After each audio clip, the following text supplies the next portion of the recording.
U ovom videu pokazat ćemo vam kako napraviti organski fungicid za zaštitu vaših biljaka od gljivičnih bolesti od samo jednog sastojka. Više se nećete morati brinuti o gubitku usjeva.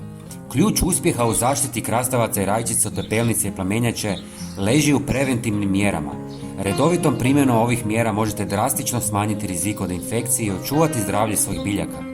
Redovito uklanjanje zaraženih dijelova biljaka i otpalog lišća može spriječiti širenje bolesti na zdrave dijelove.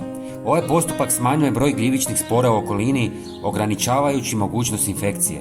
Pravovremene preventivne mjere igraju presudnu ulogu u zaštiti vaših krastavaca i rajčica od ovih štetnih bolesti. Sada ću vam pokazati više verzija fungicida, stoga svakako ostanite do kraja videa. U pola litre tople vode dodajte 1 žlicu češnjaka u prahu.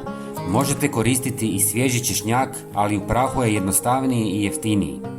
Češnjak je odličan fungicid zbog svojih snažnih antimikrobnih svojstava koja pomažu u suzbijanju različitih gljivičnih oboljenja biljaka. Sadrži alicin, spoj koji učinkovito uništava gljivične spore i sprječava njihov rast. Redovita upotreba češnjaka u vrtu može značajno poboljšati zdravlje biljaka i smanjiti potrebu za sintetičkim pesticidima. Ako želite dodatno pojačati ovo sredstvo, dodajte i 1 žlicu sode bikarbone jer učinkovito neutralizira kiselost na površini biljaka, čineći okruženje nepovoljnim za rast gljivica. Njena alkalna priroda sprječava razvoj spora i širenje gljivičnih oboljenja poput pepelnice i plamenjače.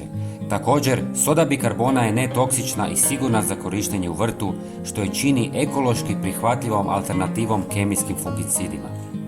Ovo sredstvo također odbija i štetnike u vrtu poput lisnih ušiju, mrava, puževa i gusjenice. Ostavite par sati u vodi kako bi se sve rastopilo.